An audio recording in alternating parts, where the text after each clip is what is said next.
The meeting is being recorded. Okay. Let the Great. magic happen. And there you have it. I love it. It's like, boom. All righty. Well, good morning, good afternoon, good evening, wherever you all are in the world. Thank you for joining us today for the monthly Global Chamber Export Import Forum. I'm the moderator, Anita Rogal, president of SVPI Services. I am based in Southern California, and I connect importers and global enterprises to the currency exchange company that best fits their needs for their cross-border payments. For US-based businesses, I also broker SBA loans and equipment financing, as well as payable financing for importers and wholesalers. Personally, I am very proud to be a member of the advisory board for the Los Angeles chapter of the Global Chamber. The Global Chamber is a growing collaborative of CEOs, executives, and business leaders in over 525 metro regions around the world. So there is certainly something for everyone. So I would say that whether this is your first or your 50th Global Chamber webinar, it's important to remember that the Chamber's mission is to foster growth in cross-border business, trade, and investment in every region of the world by providing its members with warm introductions, valuable connections, and timely information. So during the webinar, I invite you to put your contact information in the chat. Please put both your first and your last name, and make everybody's life easy and add the link to your LinkedIn page. But at minimum, your first and your last name so people can find you if you don't put your LinkedIn information. And don't forget to save the chat. That's the whole point of it. So let me tell you how today's forum will work. The first 40 to 45 minutes, I will be interviewing our guest expert. And the last 10 to 15 minutes, we will open it up for Q&A and conversation. So I would ask that everybody please mute yourselves now and keep yourself muted through the entire time until we get to Q&A at the end. So thank you for doing that. And except for Leslie. Leslie, you don't do that. And okay, great. There you are. All right, Jim, can you mute yourself as well so you don't pop back up there? Thank you. Yes, you.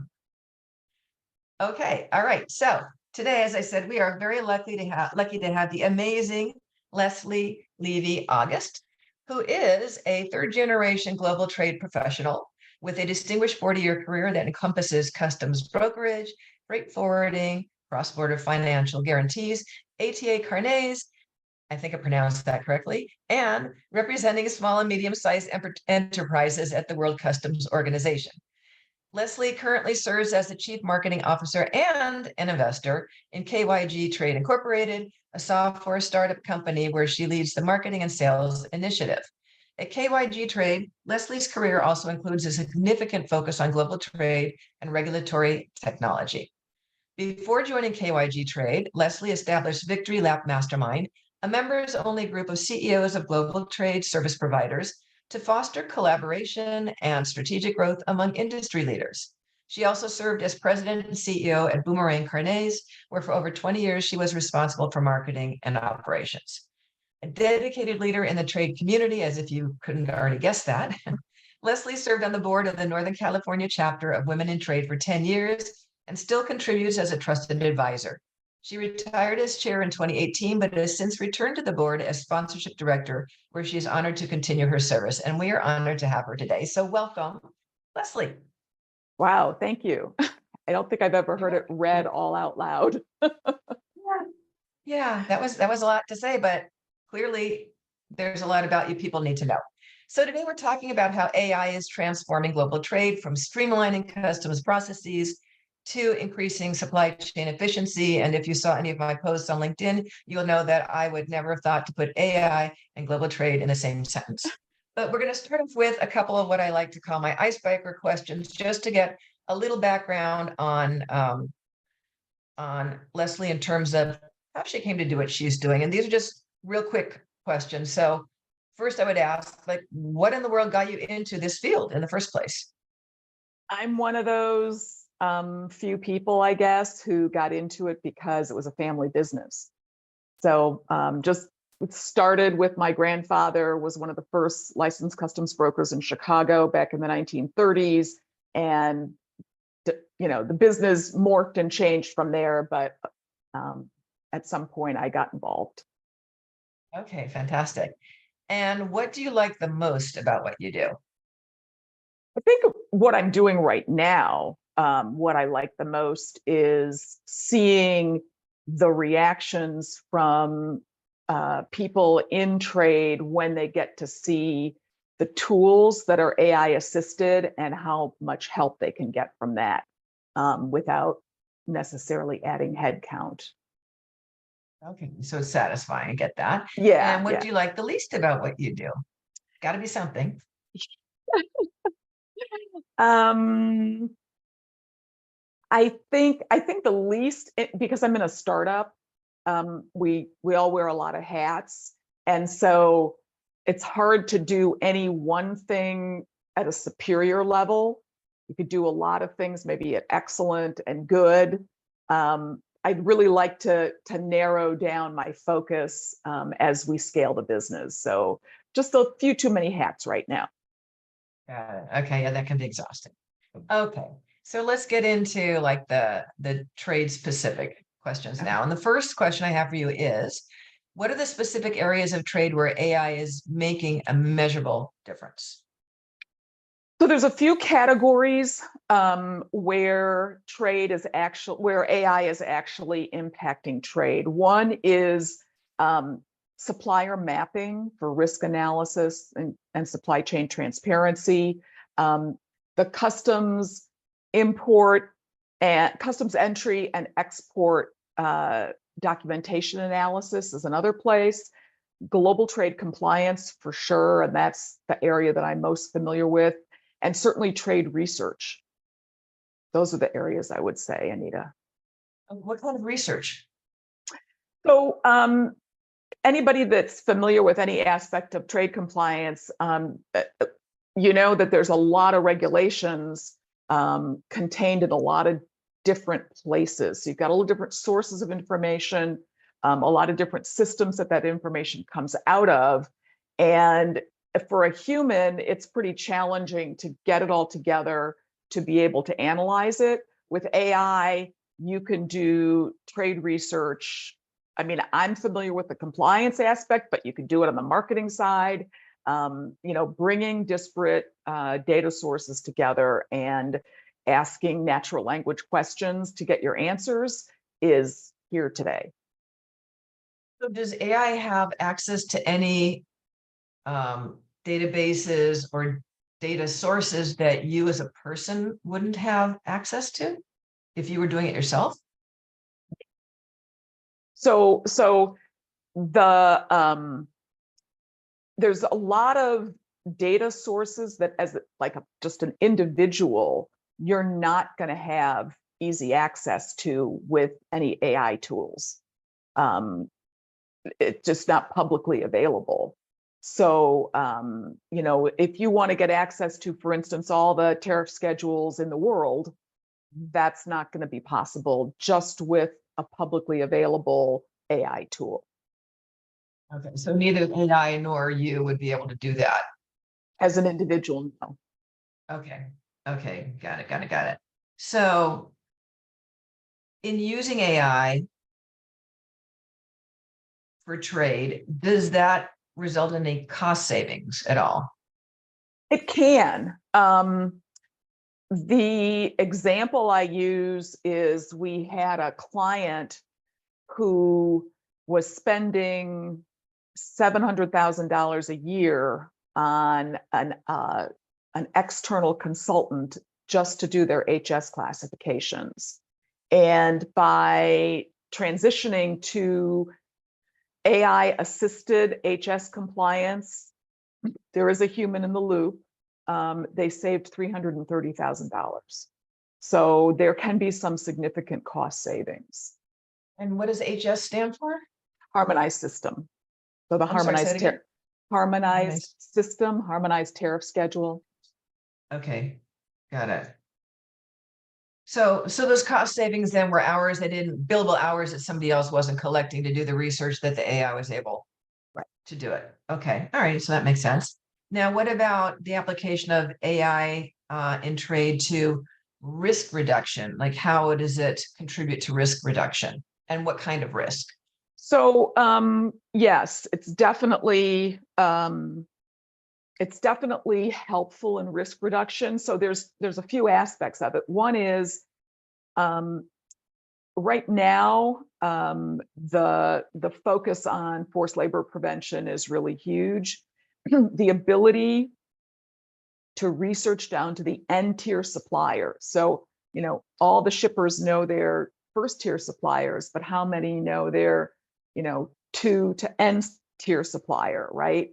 That can be a long, arduous, and expensive process if you don't do it with AI. But automation really is going to make that possible, where right now it's an objective and it's a requirement, but there's very few companies that are there yet because of having to implement the automation that can make it possible. The other thing about risk and AI is really good at telling you, okay, you're missing these things, right? So you've got the template for what, say a free trade agreement. You want to qualify for a free trade agreement, and you put all your documents into your tool, but the tool can't tell you without AI, okay, you're missing these 3 things, right? So AI is really good at telling you what you're missing, or detecting where there may be, for instance, a transshipment risk that the humans can't detect, because there's just so many documents to go through and we miss things. Sure, no, that makes sense. But let me ask you this. So if it recognizes when the document's not there, are all the document names standardized? So it wouldn't be a case of, well, maybe somebody labeled it something inappropriate or mislabeled it, so it wasn't recognized as having, So been included? so the thing about AI is that it uses semantic search. This is generative AI. It uses semantic search instead of keyword search. So if you put in feline chow, and in the tariff or in your documents it says cat food, AI is going to know. So it can detect and discern acronyms, varying titles of things. It will look at not just what the title is, but what are the contents. Well, this might be a title that's different from cargo receipt, but the contents in it are exactly like a cargo receipt. So it would consider it a cargo receipt. Okay. Okay. So it can discern. That's okay. That's amazing. A little scary, but very amazing. Okay. So what specific areas of trade compliance where AI is being used, is it making what you would consider to be a measurable difference? Okay, so there's quite a few. I mentioned one a few minutes ago. Import tariff classification, HS classification, is definitely a really hot area for AI right now. We can also do ECN classification, export classification. And by the way, this is worldwide. So it's not just US, it's all countries. Free trade agreement qualification. If any of you have ever tried to qualify for a free trade agreement, you know that there's a lot of documentation and cost analysis that has to be done to qualify for a free trade agreement. Well, now you can do duty savings and duty mitigation, even on those free trade agreements where you might not have the bulk of your imports coming from.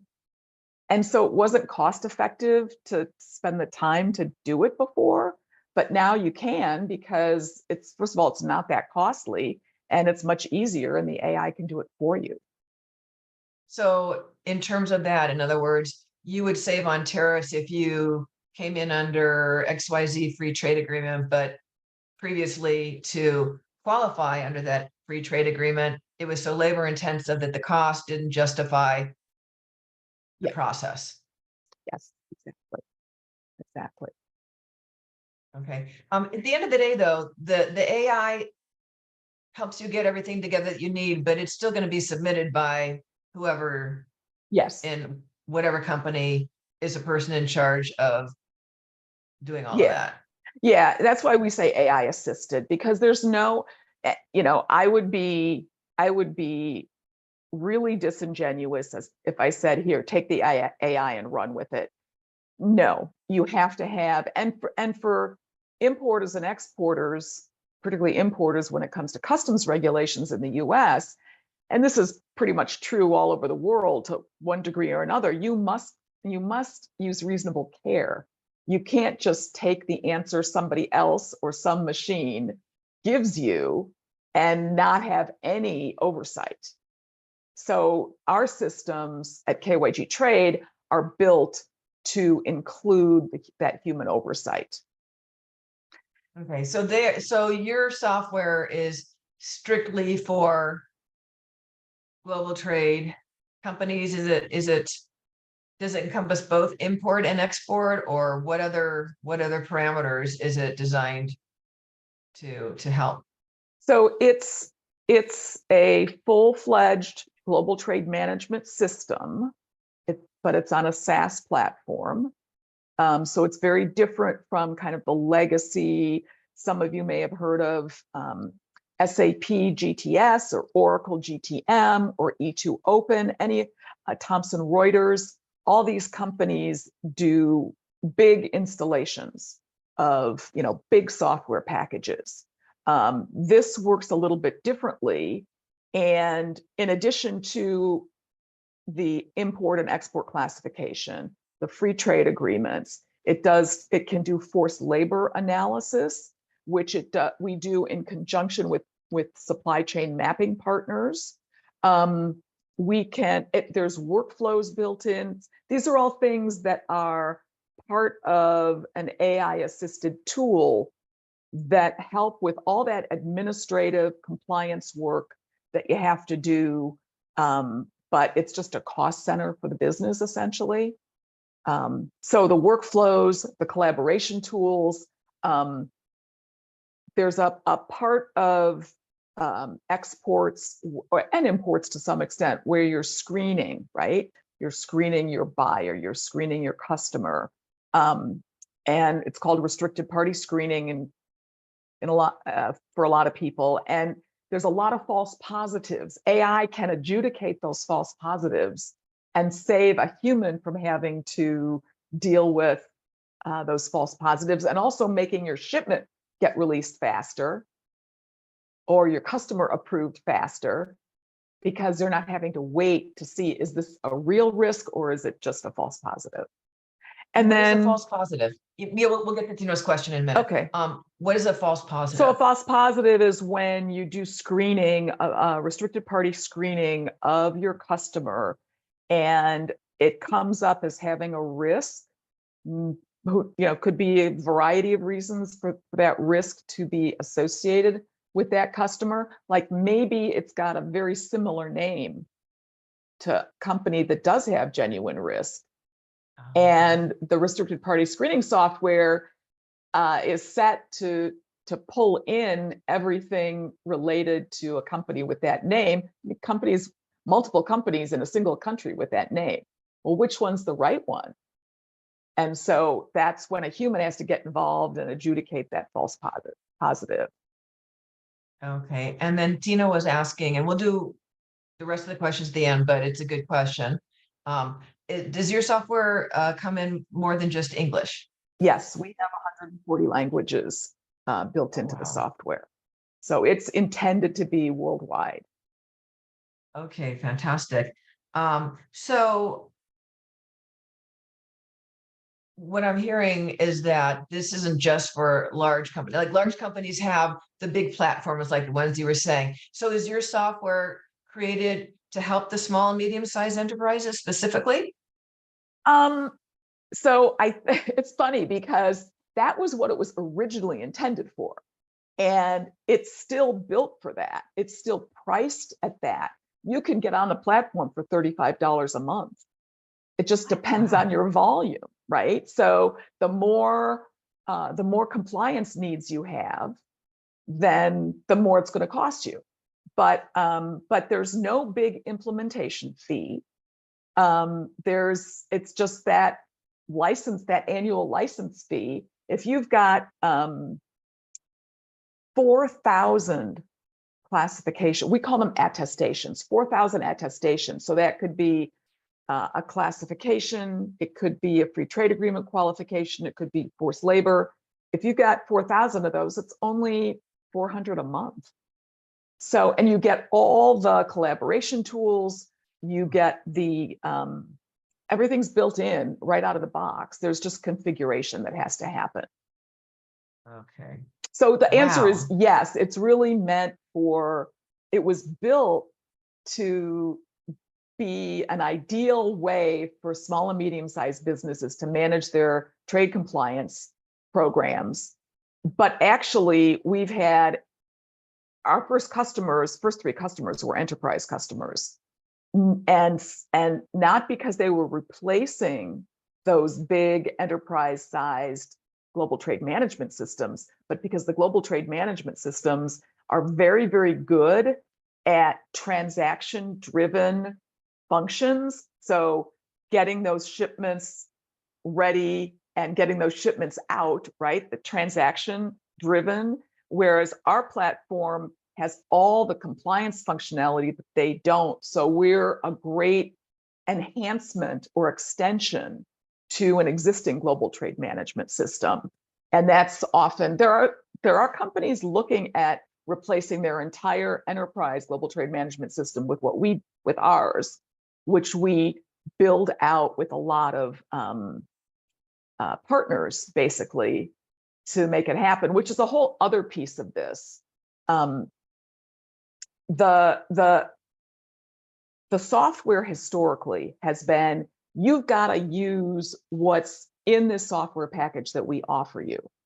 If you like our import classification module, but you want to use a different export classification tool, we'll API, create an integration with that export classification tool, and you'll use it within our platform. So it's more like an orchestration platform in many ways than everything. This is what you get. You've got to use what we've got.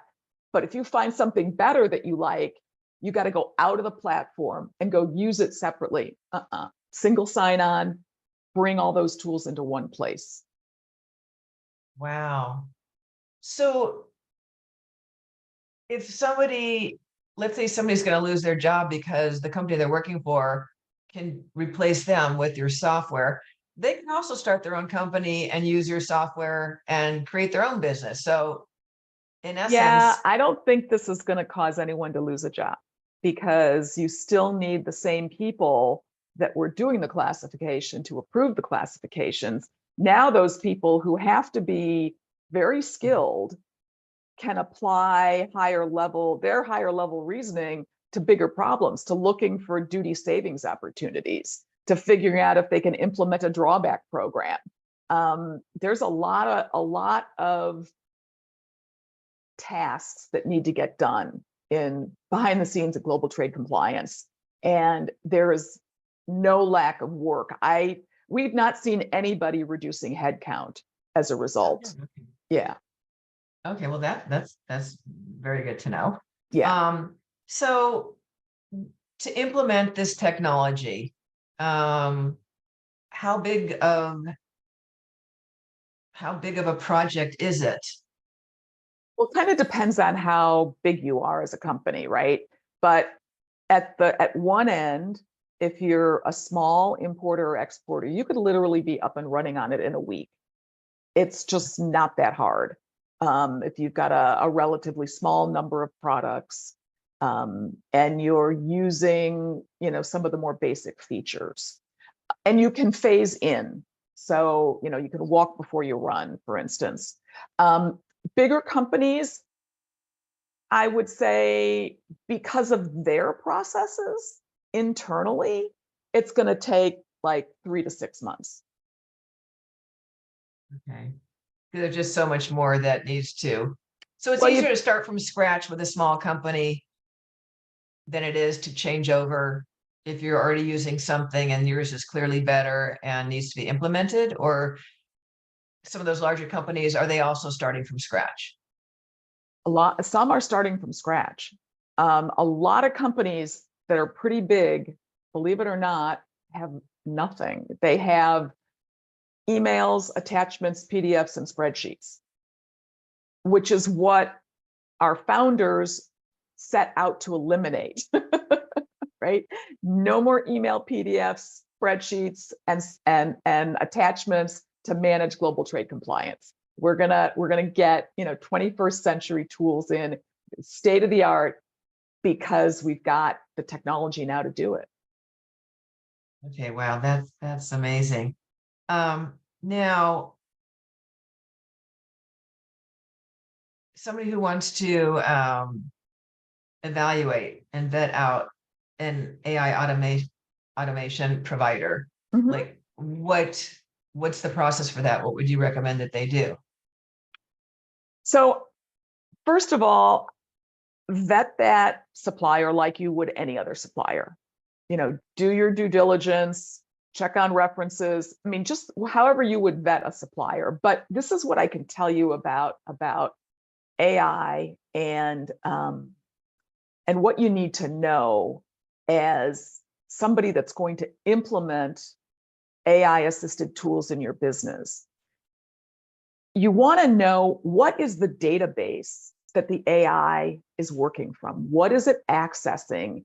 And what are the guardrails around it? Because I'm sure some of you may have heard about hallucinations in AI, right? You can put a query into ChatGPT to ask for a tariff code, for instance, and it will give you, it does often enough give you back a very confident answer that is 100% wrong. Okay, it happens. So because it's using every source out there, it's not limited to where it can get its information from. But what a reliable provider is going to do, it's going to create its own. We call ours a trade corpus, right? So it's a robust repository of global trade compliance information that comes from reputable sources that we have subscriptions to.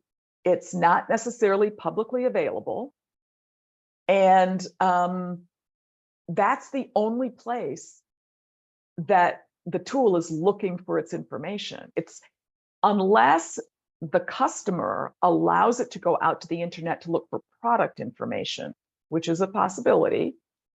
It's not looking for the rulings, the regulations, the tariff code, the shipping data. That's all coming from one reliable source. So that's what you want to know, really. What kind of AI are they using, and what can that AI access in order to provide the answers that it's providing, give you the output. Does that answer your question? Yeah, Okay. no, it does. Okay. I've seen a couple of questions come in the chat. One of the questions, the person had to leave. We'll ask it again anyways afterwards. So once I get done with my questions, we will open it up to everybody else's questions. So currently, I know you guys are a startup.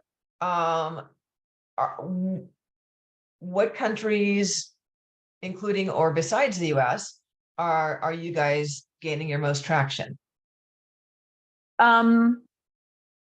Well, we have a lot of US subsidiaries of companies in Japan, Germany, Ireland.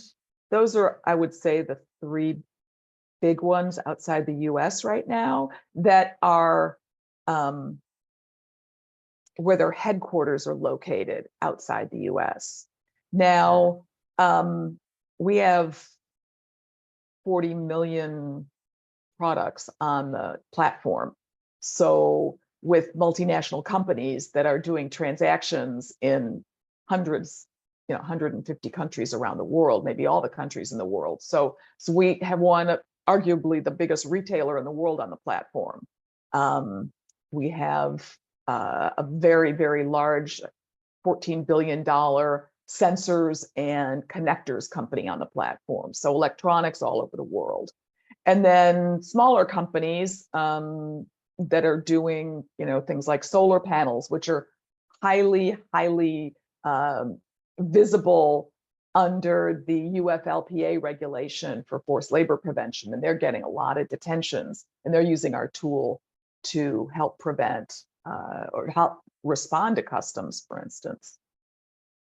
Okay, that's amazing. Like, when did you guys like officially launch? We went in business, we started business 3 years ago. We went into production.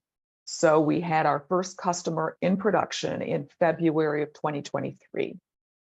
And that was a very, very, that's the $14 billion enterprise customer that it's public knowledge, but they're under a consent decree with BIS for export controls. And they needed a solution that they could prove to the government was going to help them change their ways. And, just bad systems, not good audit trails, not good record keeping, et cetera, et cetera. And so they paid some penalties, and they've been working with us and growing what they do with us ever since. So can your software be used then in audits on both sides, on a customer side and say on the government side? Is it something that we don't? look at? No, government does not have access to our software. And none of our customers want to give them access, of course. but customers can use the output and what we produce, complete, formatted PDFs of the product and the classification, for instance, that you can take to customs. You can modify yourself if you want to. We could put it on your letterhead if you want, your logo. But you could use that instead of having to hire somebody to draft all that information, whether it's a trade lawyer or a consultant, or you can give that to the trade lawyer and consultant, and it's basically the level of an associate. Got it. Okay. Is your software being used like in the ports or anything like that? No, the vision is really, although the ports could use it, but the vision is really that the importer exporter and the platform are the beginning of a whole trade ecosystem where you get your suppliers on it, and the suppliers and the customers are providing all this data that's right now being transmitted in a whole variety of ways, oftentimes emails, PDFs, attachments, and spreadsheets. But it's now provided seamlessly between the relevant parties so that you really cut down the amount of effort that you have to make to collaborate with your suppliers, for instance. And then in addition to the importers and exporters and the suppliers, there's also a marketplace where we have, ask an expert. So especially for small companies, and let's say you start importing a new product and you don't know what the classification is, for instance, it's a simple one. And it's not what you've done before exactly. So you've got wearing apparel, but now you're doing footwear. Well, footwear is very different from wearing apparel, and it's complex. And so you could go in and click on the Ask an Expert button, and what would come up are vetted experts who specialize in apparel and footwear, let's say, and you could ask a question and engage with them right through the platform. And that's all part of the ecosystem. It's included in what you pay, like to be able to use the ecosystem. I can see such value in some of that stuff, especially, let's say somebody sends you a spreadsheet. Well, maybe other people need to use that spreadsheet. Did you get it into like, the shared documents thing, or did you forget to do it and somebody else can't access something they need? So this allows, in addition to all the things that it does, it allows people access to what they need without having to go and ask somebody else for it, because it's there It's there. And it and it's really, relevant. it's not just there. When you send an email, you tag somebody in the tool and they say they respond with a document that you need. The document gets automatically attached to that product. So the audit trail is being created as you work through the process of whatever compliance function you're performing at that time. And so you don't have all that, was it saved? Was it not saved? Does somebody else have access to that shared drive? How do I get them access? I got to download it now. None of that. As long as people within your company have access, and you can also give access to external parties. And there's all kinds of atomic level permissioning to prevent security breaches and privacy breaches.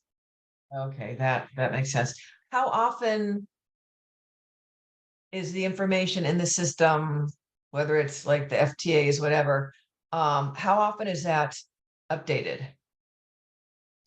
Well, we have a continuous update feed daily from our source. And our source is, some of you may be familiar with the company Descartes.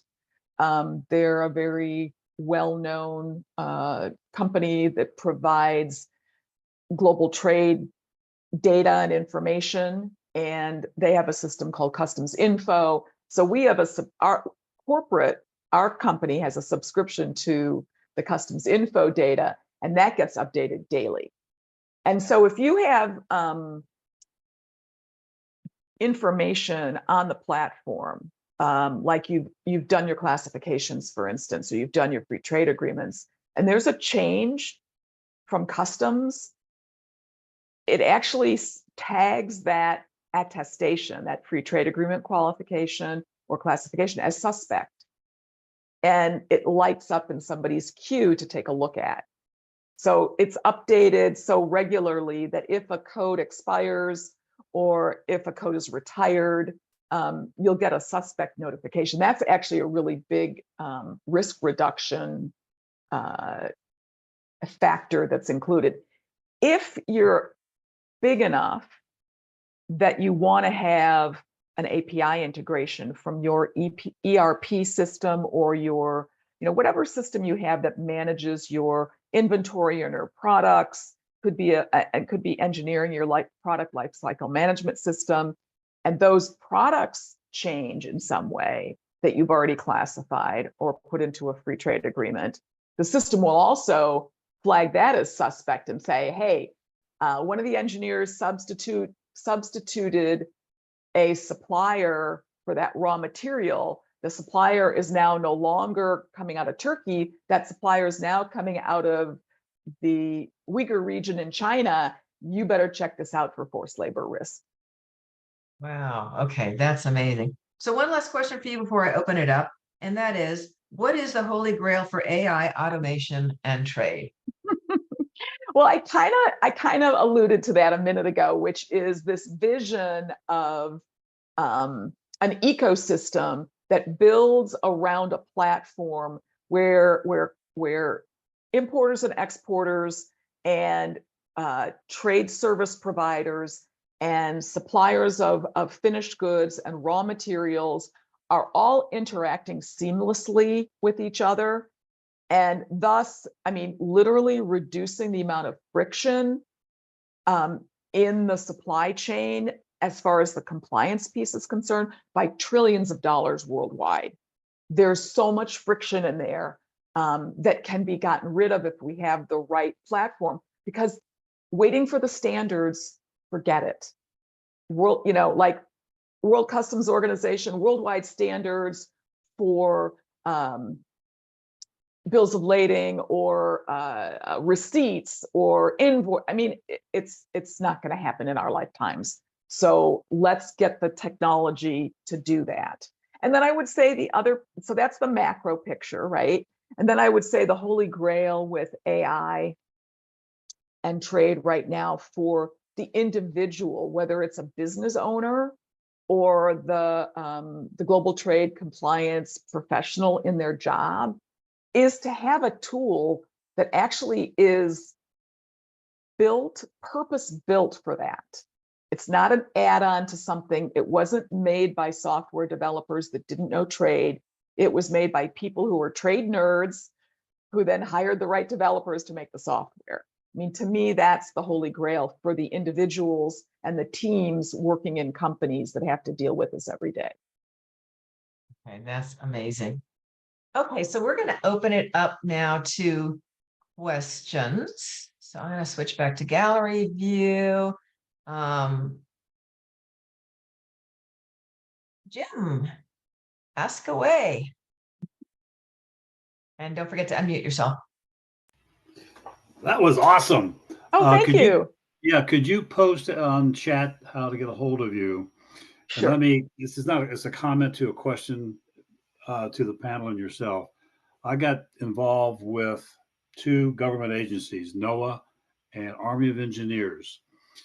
And I asked AI, review these websites. I did not do a front slash on exactly what I was looking for. The prompt was the front slash. And within 6 seconds, they reviewed both websites and came up with my answer in about 6 or 7 seconds. Mm-hmm. So as you brought up earlier, there were some things you can't get access to. Would a complete website review answer that question? I mean, they did the AI did NOAA and Army Corps of Engineers in probably 4 or 5 seconds, and the prompt another second. If it's publicly available, yes. If there's anything that's password protected, if there's a level to the data that's password protected that you need an account to see, you would not get everything. Yeah. Subscriptions. Okay. Yeah. So yeah, I mean, AI can get to everything that's now. There's also I'm more familiar with OpenAI than I am with the others, but they all have limitations on how recent the data is that they will look at. So I know for ChatGPT, it was like they wouldn't show results for anything that was 3 years old or newer for a while. I think they've shortened that now, but that's one thing that you want to kind of, Google, if you will, what the limitations are, or just ask it within the tool in terms of the age of the information that you're getting. I also like your comment about what I use doesn't fill things in. Are you missing? I just ask it, what have I missed? Yeah. And that gets you to be a little longer list. Yeah, exactly. And that's great. Publicly available AI. I mean, I use it. I just don't want to use it when I'm relying on the information for what I'm going to submit to the government. Then I want something where I know exactly where that information is coming from. And and I know Perplexity, for instance, will tell you what the source is. If you haven't gone on Perplexity, give it a try, because it'll tell you exactly what the source is of the information, which is really helpful. And even within our tool, we will cite the regulation, the ruling, the explanatory notes, anything that our AI, whose name is Kay, anything that Kay found, it will tell you where Kay found it and the number of the ruling, for instance. So you can click through and see exactly what it is. Hey, Leslie, one of the people that had to leave early had asked if this tool could be used by customs brokers more specifically in their consulting departments. Definitely. And we have brokers using it that way. We have them using it a couple of different ways. One is they're using it to help speed up the classifications they have to do. And when they take on a new customer, sometimes, if anybody on the call is a broker, sometimes you get a new customer and they'll hand you, 300 products and they'll expect you to classify them and not charge them anything. Well, if that's the case and that's the deal breaker, you got to do it. You want to be able to do it as quickly as possible and not tie up your teams classifying things. So yeah, the tool can help speed up the classification. So then the other piece is their consulting department. You could get an account and use the tool and sell the services of the tool to your customers. And maybe, maybe you're not doing free trade agreement qualifications for your customers. It's too labor intensive. Get our tool, offer it to your customers. And even if your customer decides to set up an account on our platform, you're going to get a commission, so to speak, for that, which will help defray the cost of your subscription. Okay, excellent. I have another question for you, but let me see if anybody else has questions because I've got. Okay, so let me ask you this then. Who are your Jim, did you have another question? Oh, I guess it was adjusting his camera. Okay. Who are your best referral sources? Well, are you asking where are we getting our leads from? So you're chief marketing officer. So you're spreading the word. So in terms of global chamber members who could make referrals to you for people that could Right. eventually become customers, like who are those people that you want to talk to? So we get referrals from obviously existing customers. We get referrals from trade lawyers who have customers who need something to manage their compliance operations and they don't have anything, right? So that's a source. We get referrals from customs brokers and freight forwarders. So to the extent that you have brokers and forwarders on your platform or in your community, the bigger, they know the importers and exporters. They know we don't do brokerage. We don't want to do brokerage operations. We're not going to compete on that level. So we're a great partner for a broker forwarder to recommend automation to their customer, which then makes the broker forwarder's job easier too. Yeah, I think anybody we've had, government agencies can't recommend specific companies, but we have had government agencies recommend us, particularly on the export side, because there's no other export classification tools really out there, to, for their customers that need help and don't want to spend money with the big four consulting firms, let's say, to get the help that they need.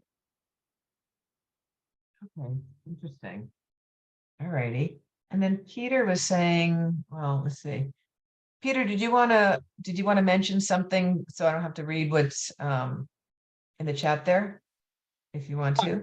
I can chime in real quick. I just wanted to say, I'm a trade and trade finance, project finance professional, having experience with a lot of firms that have grown into exports, and it just seems like this type of service would be very useful for firms that are either growing and they just haven't built that type of expertise in-house for things like HTS, harmonized tariff schedules, export controls, the broader compliance regimes.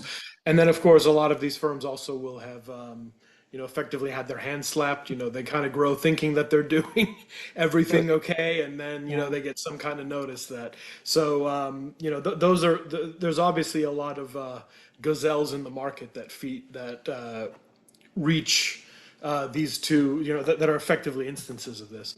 I had kind of another broader AI. So this may be a little bit too abstract of a question, but did I hear correctly that this AI has basically live access to the internet? Only if the customer wants the AI to go out and look for product information that may be publicly available. So for instance, one of the biggest problems, you may know this and with your background, one of the biggest problems that customers have is that they don't get good product information for customs or BIS purposes, regulatory purposes from their internal systems. They don't get a good item description. They don't, right? And so what we can turn on if the customer wants it, is the ability for the AI to go out and look for a product catalog. Or but even more than that, like let's say there's a brand and an item number, and that's all the information we have for the AI to work with. Well, brand and item number might be out there on the internet, right? So it could pull that in, and then it will tell you where it got the information from, so you know what the source of that information is. Yeah, and just kind of speaking to that, an example I can think of is, I've worked and we've worked with firms that, they started doing product descriptions one way. Next thing you know, they've got 75,000 SKUs, and it was never, right. It never thought about a few of these other categories or compliance requirements in mind.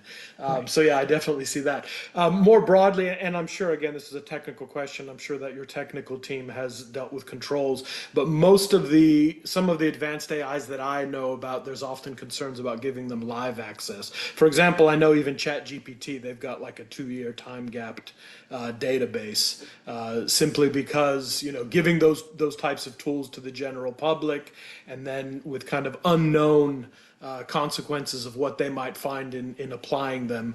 I know that there's ethical considerations in that, but I am sure that your technical team has kind of put the appropriate controls in place, and this probably isn't the right forum to get into that technical of an analysis. We are going to have to.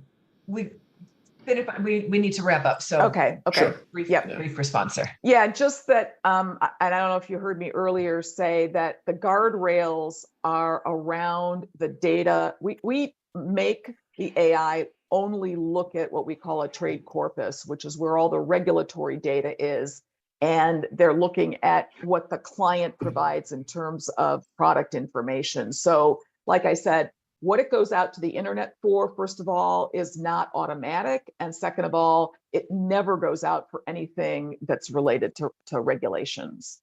Yeah. No, very cool. I just wanted to say that it's definitely I'm so sorry, the type Peter. of product. Peter, I have to wrap this up. No problem. Thank you. Thanks, Peter. You reach out to Leslie. Her information is in the chat. Please remember, everybody, to save the chat. And I want to thank everyone for joining us today, and especially thank you, Leslie, for such amazing information.